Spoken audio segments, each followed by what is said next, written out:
My dear friends, I welcome you to a new session with me, Girish. In today's session, we're going to continue the series of self-sabotage, and the concept we're going to explore today is self-worth. All right? So we're going to try to understand self-worth and low self-esteem. All right? So when actually someone has low self-esteem, what happens is that person has a loud inner critic. Okay, so there's as if someone in the person's head which keeps telling the person bad things about himself or herself. So what the inner critic does is the inner critic keeps hammering in the person's head by saying things like, you're not attractive enough, you're not smart enough, you're not clever enough.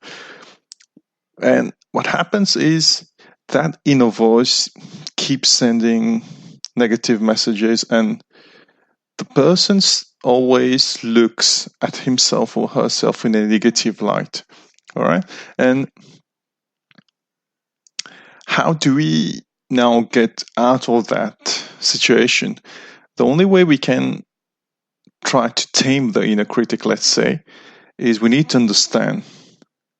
Okay, we need to understand that we have that situation where we have a negative self-talk that keeps on going and going, and we need to accept it, understand the self-talk, the negative self-talk, and try to adjust the negative self-talk.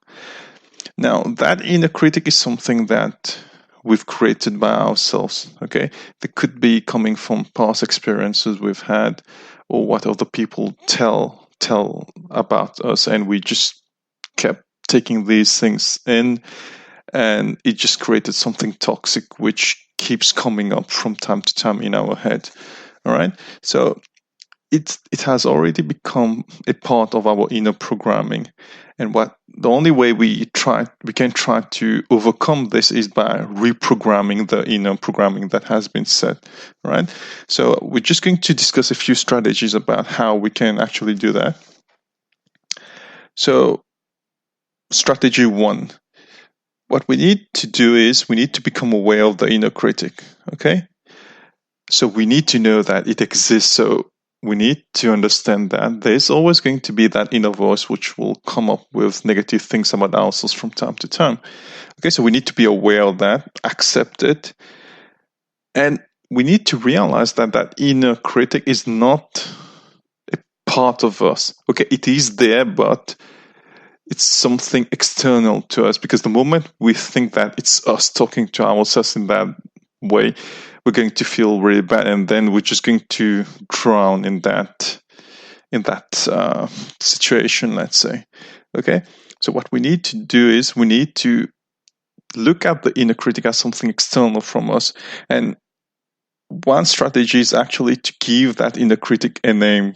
All right, you can give it a name. You can call it the bully, the critic. So every time the inner voice starts to talk to you, it's as if you talk to the inner critic now and say, "Oh, the bully is here again. The inner critic is here again." Okay, so you try to differentiate between you and the inner critic. You need to tell yourself that the inner critic is not a part of you. It's something external. It's as if an unwanted guest has got into your house, and you just have to cope with the unwanted guest for some time. So it's not you, but it's someone it's as if an intruder has come into your house. So you treat it as something which is as if separate from you. Okay, so that's the first tactic. And every time it starts to talk to you, you differentiate between yourself and the inner critic. It's as if something else. All right, and the second strategy is something we call the Howitzer mantras. Okay, Howitzer mantras. So it's a list of words which are actually used to shut up the negative critic or the inner critic.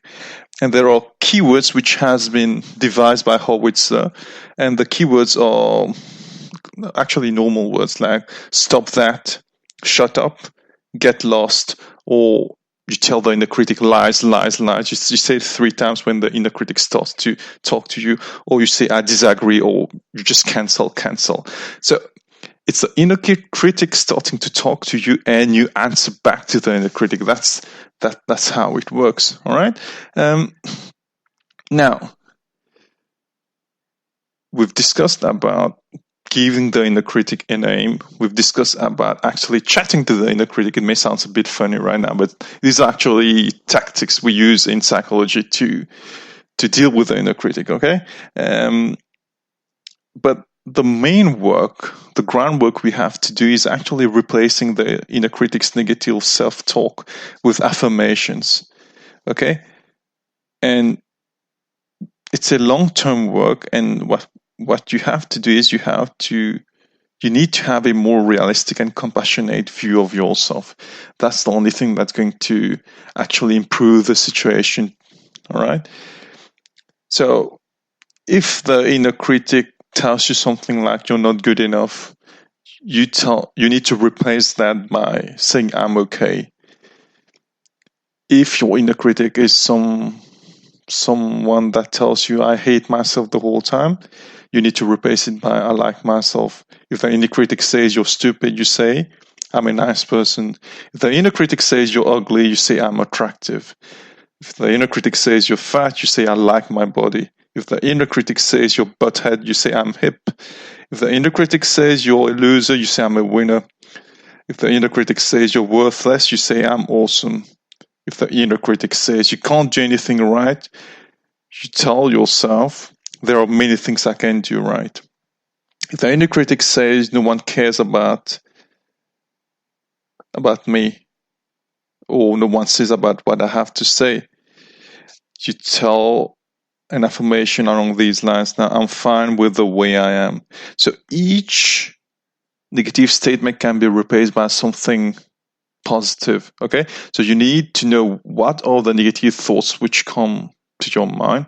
I actually wrote down a full article on the inner critic. You can look that up, and then there's a full exercise which you can do on that way to ask you to write down your thoughts and replace them. Okay. So it's a bit what we've done here, but at surface level. So you need to recognize what are the negative thoughts you have, and then you need to get them replaced. Okay. But the best way to tame the inner critic is by practicing self-compassion and self-forgiveness. Okay. The more you practice self-compassion, self-love, and self-forgiveness, the less you criticize yourself, and the inner critic's power diminishes the more you do those things.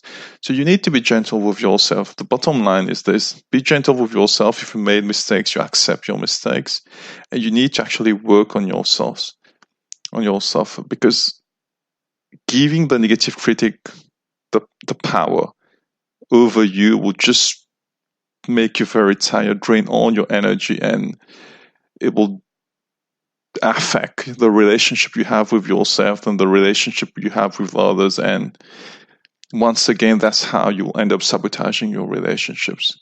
Okay, so I hope that you found it interesting. Till next time, bye bye. Lots of love from me, Girish. See you very soon.